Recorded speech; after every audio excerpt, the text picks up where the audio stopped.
4편 5절 6절 말씀,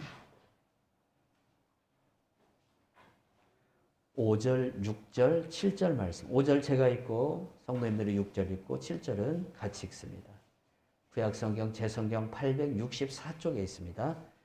시편 84편 5절부터 읽습니다. 주께 힘을 얻고 그 마음에 시온의 대로가 있는 자는 복이 있나이다.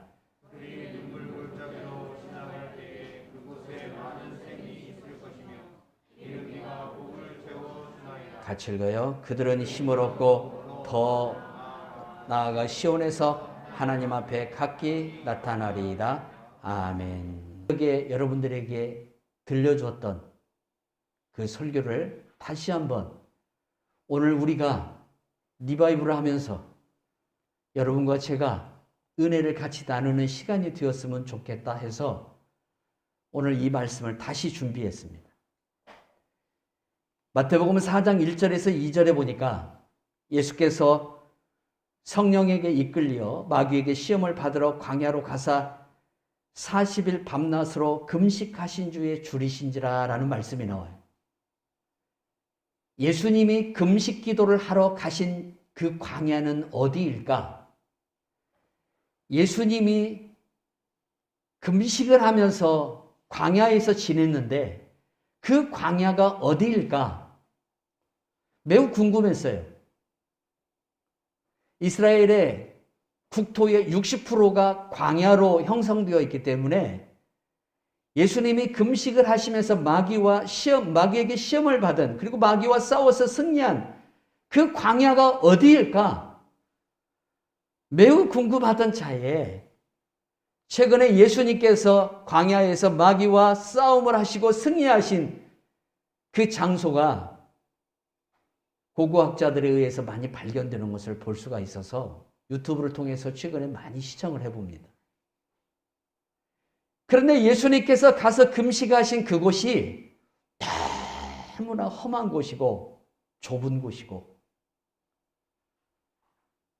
강도가 있기에 딱 좋은 그러한 협곡입니다. 예수님은 이곳을 가리켜서 여리고에서 예루살렘으로 올라가는 길이라고 표현하기도 했고 예루살렘에서 여리고로 내려오는 길이라고도 말씀했어요. 예루살렘에서 여리고로 내려가는 이 길은 좁은 길이에요. 그리고 협곡으로 되어 있어요. 예수님이 이곳에 가셔서 금식을 하신 거예요. 예루살렘에서 여리고로 가는 그 광야의 길은 이스라엘 광야의 한 복판에 있는 광야입니다. 그 중간 지점에 주님이 가셔서 거기에서 40일을 금식하면서 기도하십니다. 그런데 예수님께서 왜 가서 40일 동안 광야에 계시면서 금식하셨을까? 마태복음 4장 1절은 이 이유에 대해서 분명하게 설명하고 있어요. 성령께서 예수님을 광야로 끌고 나가셨다고 그랬어요. 광야에서 실패한 사람들이 누구냐면 이스라엘 백성들입니다. 이스라엘 백성들이 광야에서 실패했습니다. 하나님의 자녀로서, 하나님의 상속자로서, 하나님의 기업을 물을 하나님의 자녀들로서 광야 40년을 살면서 그들이 하나님의 자녀로서 모든 그 역할을 실패했어요. 아담 또한 실패했고 하나님께서 당신의 기업 물을 자로 세우는 자들마다 구약에서 다 실패했어요. 그래서 구약의 역사는 어떤 역사냐면 실패의 역사예요. 계속 이 실패가 반복되는 거예요. 사사기서를 읽어보십시오. 사사 하나를 세워서 이스라엘을 다시 회복시켜 놓으면 그 사사가 죽고 나면 다시 이스라엘 백성들이 범죄하는 이게 계속해서 반복됩니다. 그런데 2000년 전에 우리 주님이 오셨습니다. 오셔서 광야로 나가셔서 40일을 금식하시고 마귀에게 시험을 받으시고 승리하십니다. 더 이상 광야에서의 실패는 없습니다. 이제 더 이상 마귀에게 실패해서 영원히 죄와 사망이 왕노릇하는 그러한 일은 우리들에게 더 이상 없다는 겁니다. 예수 그리스도께서 죄와 사망으로부터 우리를 능히 해방시킬 수 있는 것은 그분이 광야에 나가셔서 마귀에게 시험을 받으면서 승리하실 뿐만 아니라 마지막 십자가에서 그분이 승리하셨기 때문에 우리가 더 이상 마귀로부터 속박을 받고 마귀에게 죄와 사망의 왕노릇을 당하지 않아도 되는 그러한 참 자유로운 성도가 되게 된 거예요. 이게 다 우리 예수님이 하신 일들이에요. 그런데 예수님께서 우리들에게 어떤 길을 가라고 그랬냐면 좁은 문, 좁은 길을 가라 그랬어요. 근데 이 좁은 문, 좁은 길을 우리나라 사람들은 어떻게 이걸 이해하려고 그러냐면 우리나라 기독교 안에는 유교적인 색채가 굉장히 강해요. 그러다 보니까 이것을 하나님께서 무엇인가를 우리에게 규제하고 하나님께서 우리가 자유롭게 할 수 있는 것을 하지 못하게 하고 하나님께서 어떤 율법적인 것과 규례적인 것을 통해서 우리를 통제하시려고 하는 그러한 의미로 이 좁은 문, 좁은 길을 받아들이려고 해요. 그래서 여러분들이 성경을 정말 제대로 이해를 하려면 예수님이 사셨던 그 예루살렘과 예수님이 가셔서 사역을 했던 그 유대 땅을 가보셔야 돼요. 코로나 때문에 못 가니까 유튜브로 가보세요. 보세요. 요단강이 어떻게 생겼고 야복강이 어떻게 생겼고 야곱이 어떻게 바단 아람에서 내려왔는가, 이것이 요즘은 유튜브에서 영상으로 쏟아져요.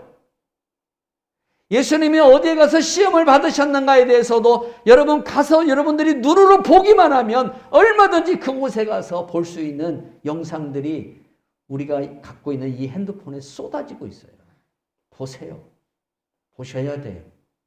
보셔야 예수님이 하신 말씀이 어떤 의미를 담고 있는가를 우리가 더 깊게 깨달을 수 있어요. 좁은 문, 좁은 길로 가라고 하니까 예수님께서 우리를 통제하시고 억압하시고 규율하시고 어떤 그 좁은 공간을 만들어 놓고 그쪽으로 막 밀어넣는 어떤 강제적인 그러한 성격을 말씀으로 우리가 이 말씀을 문자적으로 읽으면 받아들이기 쉽다는 거예요. 그러나 우리가 진짜 좁은 길이 어떤 길이고 그 좁은 문이 어떤 문인가를 이스라엘 현지에 가서 보면 예수님이 그래서 우리가 좁은 길로 가라 그랬구나. 예수님이 우리를 좁은 문으로 들어가라고 했구나. 이것을 우리가 깨닫게 됩니다. 이스라엘 목자들은 망대라는 이 돌로 쌓은 망대를 준비해 놓고 있습니다. 근데 그 망대 1층에는 큰 안에 공간이 있습니다. 여러분, 비가 오고 눈이 오면 양들을 이곳으로 집어넣는데 들어가는 문이 좁습니다. 들어가는 문이 좁아요. 근데 이 공간 안으로 들어가면, 이 문을 통과해서 공간 안으로 들어가면 양들이 넉넉하게 쉴 수 있는 공간이 준비되어 있습니다. 우리는 예수님이 좁은 문으로 들어가라고 하니까 이 좁은 곳으로 데리고 가서 우리를 집어넣어서 거기에서 고생시키고 거기에서 힘들게 하는 것으로 우리는 이 말씀을 받아들이기 쉬운데, 여러분 이스라엘 현장에 가서 보면 그게 아니라는 사실이에요. 이 좁은 문을 통해서 들어가면 그 안에 뭐가 있냐? 안식이 있고 그 안에 평화가 있고 그 안에 여러분 우리가 얼마든지 적의 어떤 공격의 두려움을 의식하지 않고도 한숨을 푹 잘 수 있는 보호처, 안식처가 준비되어 있어요. 그래서 좁은 문으로 들어가라고 하는 거예요. 괜히 들어가라고 하는 게 아니에요. 뭐 규율을 하고 압제를 하기 위해서 들어가라는 게 아니에요. 그 좁은 문을 통과하면 우리가 안식할 수 있는 처소가 준비되어 있더라 이거예요. 양들이 안식할 수 있는 처소가 준비되어 있더라 이거예요.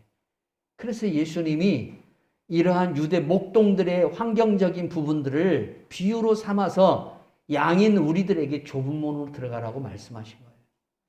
그 문만 통과하면 우리에게 안식이 있고 참 평화가 있어요. 그래서 좁은 문 되신 예수님을 통해서 우리가 그분 안으로 들어갈 때에 우리에게 진정한 안식과 참 평화가 있는 것을 볼 수 있어요. 자, 이 좁은 길이 어디냐면 아둠밈이라고 히브리어로 불립니다. 아둠밈. 아둠밈이라는 뜻은 무슨 뜻이냐면 붉은 바위라는 뜻이에요. 붉은 바위. 예루살렘에서 여리고로 내려가는 영상을 꼭 보세요. 그 영상을 보면 여러분 이쪽 산과 이쪽 산의 벽이 붉은 바위로 되어 있습니다. 그리고 이 붉은 바위 사이로 협곡이 이렇게 진행이 됩니다. 협곡이. 그리고 그 협곡 사이를 통해서 좁은 길이 나 있습니다. 아주 좁은 길. 우리가 옛날에 어느 시골에 도로가 이렇게 정리가 안 된 시절에 우리가 이웃 동네를 갈 때 좁은 오솔길을 통해서 가듯이 그렇게 아주 좁은 길이 여리고까지 진행이 돼요. 이 길이 좁은 길이에요. 이 길을 가리켜서 아둠밈이라고 그렇게 불러요. 그런데 이 길은 잘못하면 불행을 찾아올 수 있는 길이에요. 강도들이 있어요. 예수님께서 선한 사마리아 사람에 대한 비유로 말씀하실 때에 강도들 이야기를 해요. 어떤 사람이 예루살렘에서 여리고로 내려가는데 강도를 만났어요. 옷도 뺏기고 돈도 뺏기고 너무나 많이 맞아가지고 폭력을 당해서 죽음의 위기에 처했을 때에 선한 사마리아 사람이 그곳을 지나가다가 이 사람을 구해주는 말씀을 하셔요. 예루살렘에서 여리고로 내려가는 길은 그런 길이에요. 그래서 혼자 가면 안 돼요. 혼자 가면 강도를 만날 위험성이 매우 높아요. 누구와 함께 가야 되느냐? 주님과 함께 가야 돼요. 주님이 가라고 한 길이 그 길이에요.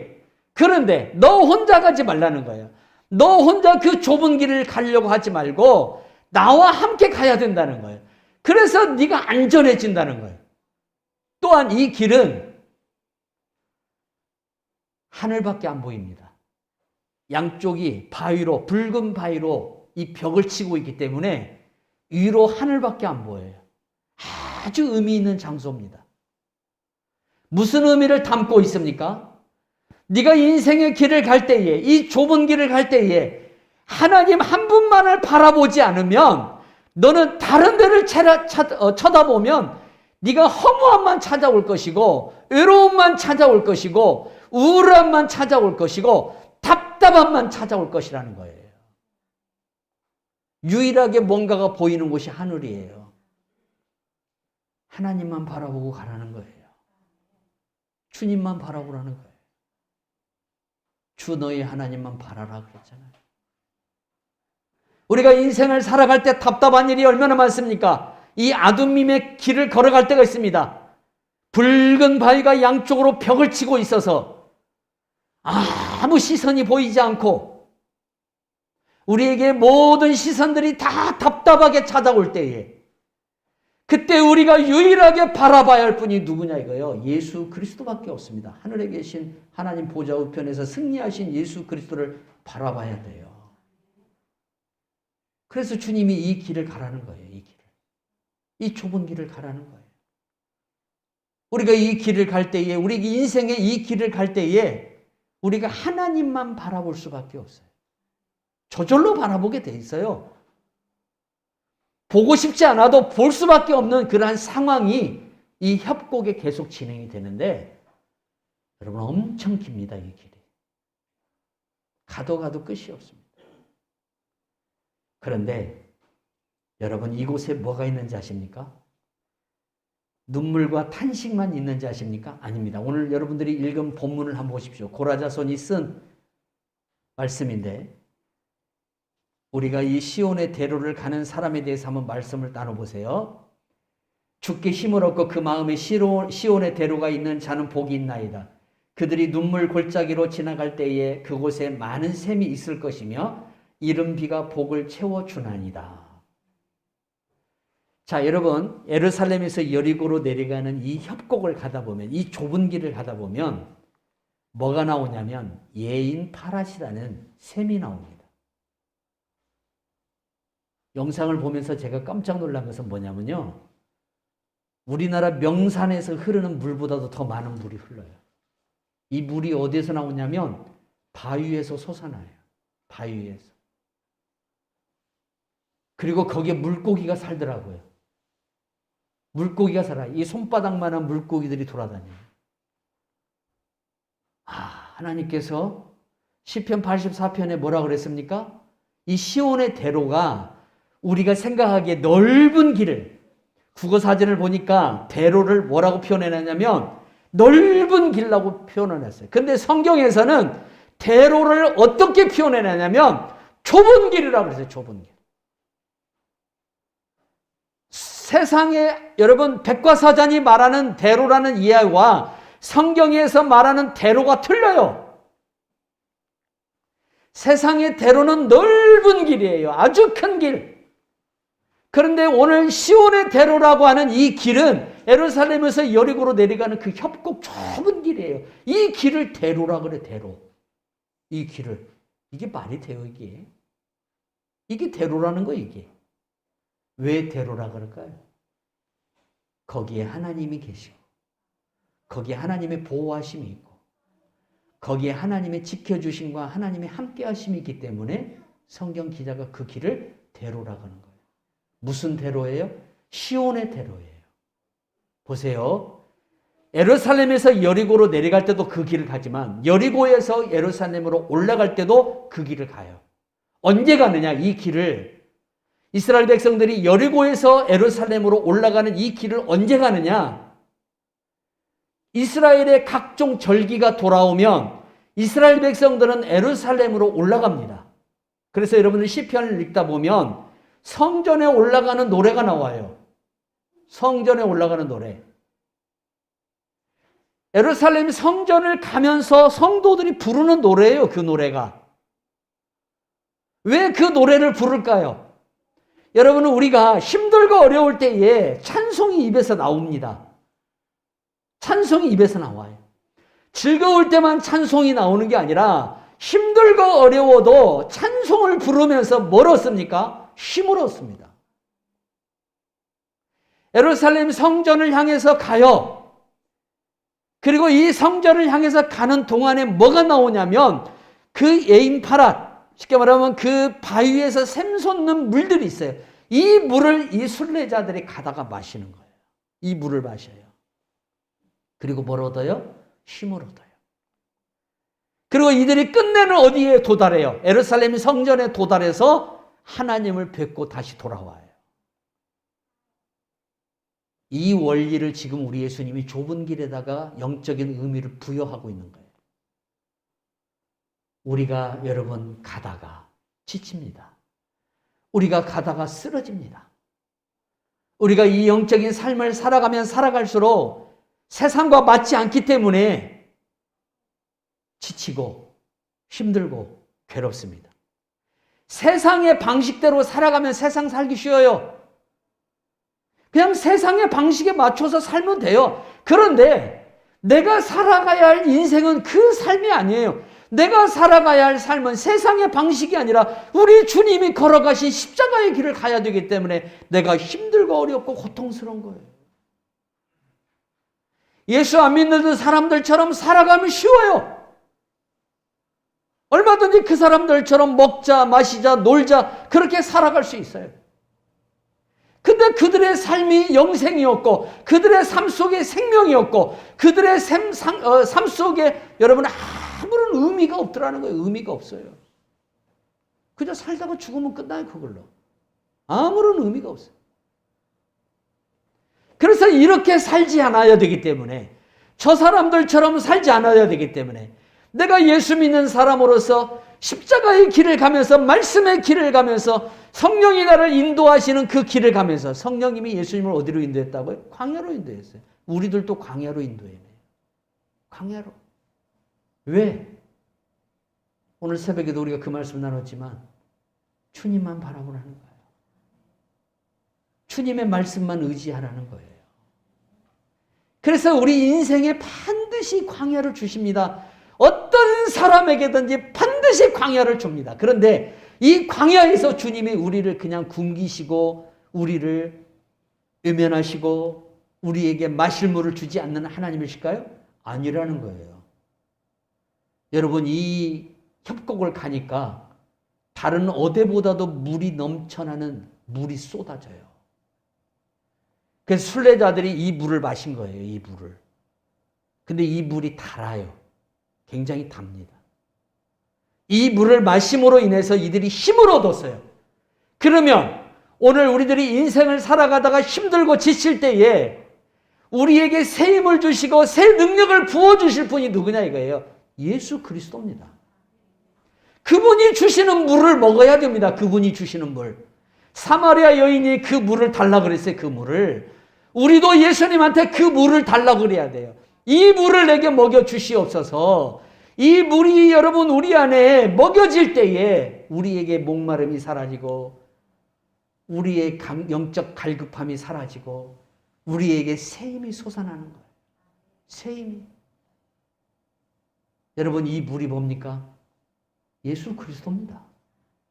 여러분 이 주님이 주신 말씀을 먹어야 됩니다. 달마다 먹어야 됩니다. 이 말씀을 묵상해야 됩니다. 이게 예인 파랏입니다. 우리의 예인 파랏은 성경입니다. 성경. 우리의 예인 파랏은 성령이십니다. 우리가 성령의 그 충만함을 늘 공급받아야 되고 성령의 인도하심을 늘 공급받아야 되고 주의 언약의 이 말씀이 내 입에서 항상 고백되어지고 내 눈에서 떠나지 아니하고 내 생각에서 항상 묵상되어져야 한다는 거예요. 그럴 때에 우리에게 목마름이 해결돼요.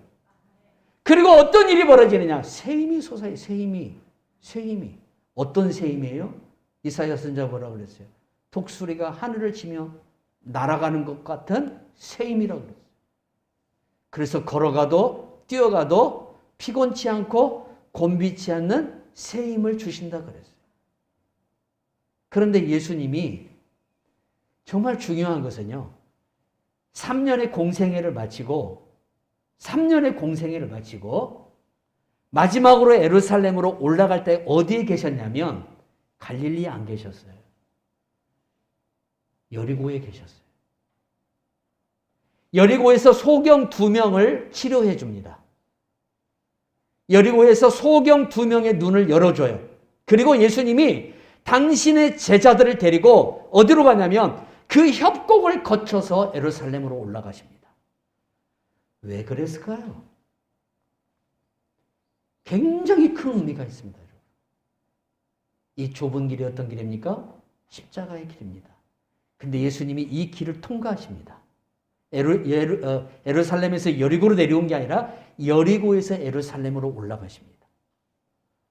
근데 이 길이 어떤 길이라고 그랬어요? 쪼개진 길이에요. 양쪽 이 아둠림이라는 바위가 양쪽으로 나눠지고 협곡에 이걸 쪼개졌다 그래요. 쪼개졌다.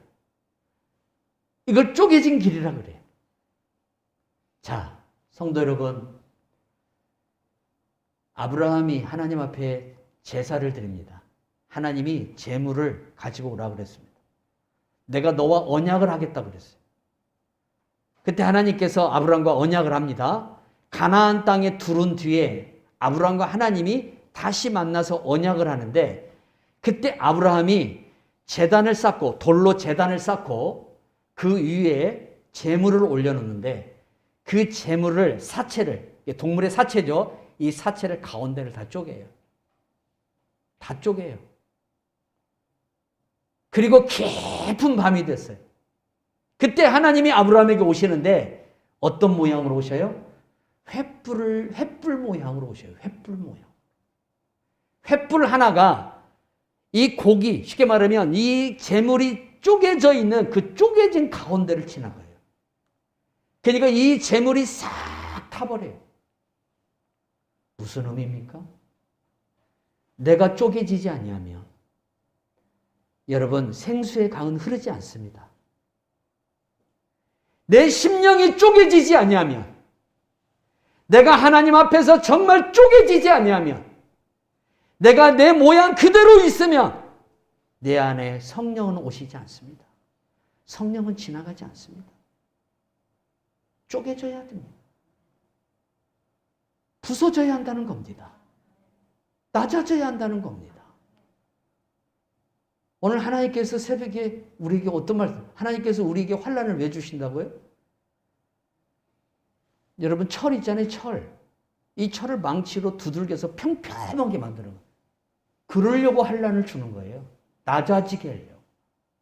평범하게 하려고. 평평하게 하려고. 그래서 환난을 준다는 거예요. 그러면 이 환난이 우리에게 왔을 때 우리가 어떻게 하면 돼요? 여러분, 환난을 이기는 방법이 뭐냐 이거예요. 환난을 이기는 방법이. 사람들은 이 코로나를 이기기 위해서 얼마나 많은 노력들을 하는지 모릅니다. 여러분, 코로나 이기는 방법은 영적으로 딱 한 가지입니다. 말씀으로 돌아가면 됩니다. 주의 진리의 말씀으로 돌아가면 됩니다. 호세아 선지자는 이렇게 말했습니다. 그러면 하나님이 너희를 낫게 할 것이고 하나님이 너를 싸매줄 것이고 하나님이 너희들을 치료하게 할 것이다 그랬어요. 여기에 영적인 비밀이 있는데 여기에 방법이 있는데 막 백신만 만들어내면 모든 게 해결되는 줄 알아요. 서울대학교 이왕재 교수님 이런 강의 좀 들어보세요. 백신 갖고 코로나 해결 안 됩니다. 여러분. 해결 안 돼요. 중요한 건 여러분 안에 있는 면역력입니다. 코로나는 이 코를 통해서 들어갑니다. 우리의 단백질을 흡수해서 우리의 폐로 들어가요. 폐로 들어가면 문제가 생겨요. 폐로 들어가기 전에 우리 코점막에 있을 때에 이것이 소멸되어야 돼요. 그런데 이 소멸되는 방법이 우리 몸의 면역체계가 강해지는 거예요. 그래서 그분은 비타민C 박사잖아요. 비타민C를 항상 섭취하라 그래요. 이게 코로나를 이기는 비결이라고 해요. 지금 백신이 만들어져서 우리도 지금 이미 의료진들부터 저기 요양원에 있는 분들 다 지금 주사를 놓고 있는데 벌써 7명 죽었잖아요. 뭐 독감 맞아도 죽는다. 우리가 그렇게 생각하기 쉽지만 그러나 이 문제가 쉽게 해결될 문제는 아니라는 거예요. 이러한 모습을 보면서 우리가 또 깨달을 수 있는 게 뭡니까? 바이러스는 진화한다는 겁니다. 그래서 현재의 백신을 갖고는 만약에 변종되는 바이러스가 우리나라에서 발생했을 때 이걸 잡을 수가 없다는 겁니다. 치료제도 안 된다는 겁니다. 그러면 이 모든 것들이 우리 가운데서 떠나고 이 모든 것들이 우리 가운데서 소멸될 수 있는 유일한 길은 우리가 하나님께로 돌아가는 겁니다. 주 여호와의 말씀으로 돌아가는 겁니다. 우리 심령을 쪼개고 니느웨 사람들처럼 요나가 말씀 전한다고 이 사람들이 듣겠느냐라고 생각했지만 가서 그가 하루 길을 가면서 하나님의 복음을 전했어요. 3일 길을 가라고 그랬는데 요나는 하루밖에 안 갔어요. 그런데도 그 하루 길을 통해서 복음을 들은 니느웨 사람들이 심지어는 누구까지 왕까지도 굵은 베옷을 입고 하나님 앞에 나와 회개했어요. 그럴 때 하나님께서 그 성을 멸하지를 않은 거예요. 우리가 살 길이 어디 있냐 이게 우리 살 길이. 우리 예수 그리스도로부터 나오는 이 생수의 강을 먹고 우리가 또한 여호와 앞에 가서 승리하는 그날까지 이 눈물의 골짜기를 완전히 잘 걸어가는 성도가 되어야 될 줄로 믿습니다. 그래서 히브리어로 쪼개졌다는 이 말을 바크에이크라고 그래요. 바카에이크라고 그래요. 양쪽으로 쪼개진 거예요. 그 사이로 주님이 가신 거예요. 주님이 자기 자신을 다 희생하고 내어주기 위해서 가는 거예요. 여러분, 바로 이 쪼개진다는 것은 내가 하나님 앞에 제물이 되어야 된다는 거예요. 내가 하나님 앞에 드려지는 희생의 제물이 되어야 한다는 거예요. 내가 쪼개질 때에 내 심령이 정말 하나님 앞에서 쪼개질 때에 어떤 역사가 일어납니까? 수많은 사람들이 주님 앞에서 살아나듯이 수많은 사람들이 나로 인해서 살아나는 역사가 일어나는 줄 믿으시기 바랍니다. 광야의 길은 눈물의 길입니다. 그런데 이 눈물의 골짜기는 여러분 어떤 곳이냐면 눈물만 있는 곳이 아닙니다. 하나님이 오늘 본문을 통해서 뭐라고 그랬습니까? 이 바크에이크를 지나가는 사람들에게 이렇게 말했어요. 비가 복을 채워주나이다. 여러분 이 길을 통과하고 나면 그 다음 어디가 나와요? 바로 예루살렘이 나와요. 예루살렘이 나오는데 그 예루살렘에 가서 제사를 드릴 때에 누가 그곳에 임재하셔요? 하나님이 임재하시고 그 제사를 받으신 예배를 받으신 하나님이 그 백성들에게 뭘 주시냐면 이른 비와 늦은 비를 줍니다. 여러분, 이스라엘은 이 비가 없으면 살 수가 없습니다. 보십시오. 비도 제때 와야지. 아무 때나 오면 안 돼요. 올 때 와야 되고, 적당히 와야 되고, 너무 많이 와도 문제가 되고, 오지 말아야 할 때 와도 문제가 되고, 하나님이 주실 때에 비를 주셔야 되고, 하나님이 햇볕을 주실 때는 햇볕이 있어야 되고, 하나님이 늦은 비를 줄 때는 또 늦은 비가 있어야 돼요. 그렇게 우리 인생의 역사가 나타나고 그런 인생의 축복을 우리가 누리고 살아야 되잖아요. 그러려면 어떻게 해야 되냐 이거예요. 여러분들이 이 좁은 길을 가야 된다는 거예요. 이 좁은 길을 가지 않고서는 하나님을 만날 수가 없어요. 하나님을 경험할 수가 없어요. 정말 나를 붙들어 주시고 나와 함께 하시는 그 하나님을 경험할 수가 없더라 이거예요. 넓은 길로 왜 우리를 가지 말라고 그랬을까요? 여러분, 거기에는 보이는 게 너무 많습니다. 거기는 듣는 소리가 너무나 많습니다. 여러분들이 하루를 살면서 사람들 속에 들어가서 하루 종일 살다 보십시오. 여러분 안에 영성이 완전히 땅으로 꺼져 버립니다. 그러나 여러분들이 하루의 생활 속에서 사람들을 많이 만나는 시간을 줄이고 하나님의 말씀과 하나님의 이 경건의 시간을 같이 동행하는 시간을 가지면 여러분의 영성이 충만하게 올라옵니다. 그러면 하나님의 일하심이 보이기 시작해요. 하나님이 어떻게 일하시는가 보이기 시작해요. 그게. 아, 하나님이 이렇게 역사해 나가는구나. 하나님이 이렇게 일을 해 나가시는 이게 보이기 시작해요. 이게 보이기 시작하면서 내 입에서 찬송이 열어지고 내 입에서 감사가 터지기 시작하는 거예요. 찬송가 413장, 우리가 아까 불렀던 내 평생에 가는 길, 이 찬송을 지으셨던 스패포드라는 이 변호사는 여러분, 아들을 폐렴으로 잃어버리고 또 시카고 대화재 사건이 일어났을 때에 자기의 전 재산을 다 잃어버려요. 그래서 너무 사람이 지쳐서 남은 가족끼리 유럽으로 여행을 가려고 했는데 무디의 친구인 이 스패포드가 무디가 영국에 가서 복음을 전한다는 소식을 듣고 그 무디 일정에 맞춰요. 맞추다 보니까 자기는 늦게 가고 아내와 내 딸을 먼저 영국으로 보냈는데 이 배가 가다가 지중해 한복판에서, 대서양 한복판에서 이제 조난을 당해서 영국 철갑선과 부딪혀서 이 배가 가라앉습니다. 그리고 4명의 딸이 다 죽고 그리고 아내만 유일하게 구조를 받습니다. 그 소식을 들은, 정보를 받은 이 스패포드가 영국으로 가는 배를 타서 이제 딸들이 죽은 그 자리를 지나갈 때에 선장으로부터 이야기를, 이게 당신이 딸들이 죽은 자리입니다. 그 현장을 바라보는 그분의 심정이 어떻겠습니까? 오열을 하겠죠. 근데 새벽 3시쯤 하나님이 그의 마음에 이제까지 단 한 번도 경험하지 못한 평화가 그 마음속에 찾아오기 시작합니다. 이상한 신비적인 느낌이 찾아오는 거예요. 이제까지 자기가 신앙생활을 하면서 무디와 친구가 되고 무디 교회의 회계집사로서 그렇게 봉사를 했는데 이제까지 단 한 번도 경험하지 못했던 그 하나님의 평화가 자기 마음속으로 밀려오기 시작했어요. 그래서 지은 찬송이 내 평생에 가는 길 순탄하여. 이 찬송이에요, 여러분. 이 가사를 보십시오. 무슨 일이 있는 사람이라고 볼 수 있겠어요? 이 가사를 보면 무슨 일이 있는 사람이라고 볼 수가 없어요.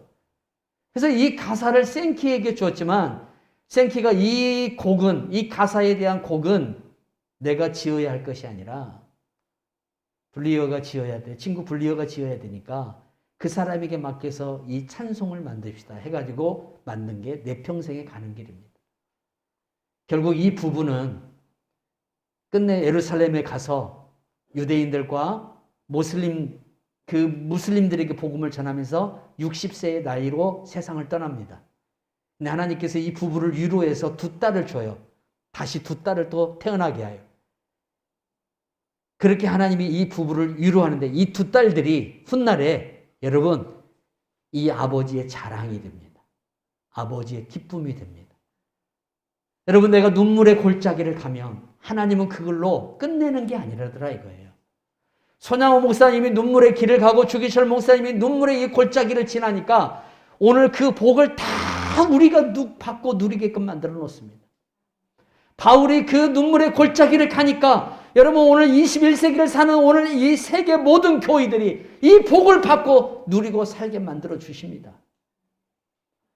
내 자녀를 위해서 걸어가야 할 눈물의 골짜기를 마다하지 마십시오.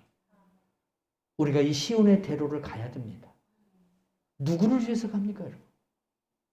나를 위해서도 가지만 내 자녀들을 위해서 내가 이 길을 가야 됩니다. 예수님이 왜 그 길을 가셨습니까? 나를 위해서 가셨습니다. 나를 살리기 위해서 가셨습니다. 내 가정을 살리고 내 교회를 살리고 내 민족을 살리는 길이 바로 여기에 있어요. 언더우드 선교사 3대가 여러분 양화지에 가면 다 묻어 있어요. 그들이 이 조선 땅에 와서 이 눈물의 골짜기를 갔어요. 남산 저 정상에 올라가서 한양 시가지를 바라보면서 뭐라고 하나님 앞에 기도를 했냐면, 하나님, 내가 아무리 선교를 하고 아무리 기도를 해도 조선이라는 나라는 앞이 보이지 않습니다. 조선이라는 나라의 앞이 보이질 않습니다. 캄캄합니다. 하나님. 자기 형님이 미국에서 돈을 엄청 많이 버는 사업가입니다. 타자기를 만들어가지고 형님이 그것을 조선에다가 다 쏟아 부었습니다. 그래도 조선은 변하려고 한 어떤 변화의 움직임이 이만큼도 그의 눈에 보이지 않는 거예요. 그래서 남산에 올라가서 하늘을 바라보면서, 하나님, 언제나 이 민족을 바꾸시고 언제나 이 민족이 달라질 겁니까? 하나님께 탄식을 하신 거예요. 그런데 지금 여러분 150년 지났습니다. 오늘 대한민국을 보십시오. 그들이 눈물의 골짜기를 갔더니, 그들이 시온의 대로를 갔더니 어떤 일이 벌어집니까? 오늘 우리들이 이렇게 잘 먹고 잘 살고 이렇게 행복하게 이렇게 즐겁게 믿음의 생활을 할 수 있는 복이 열린 거예요. 부모들이 이 길을 걸어가야 돼. 이 시온의 대로를 가야 돼. 그러면 내 자녀가 살아요.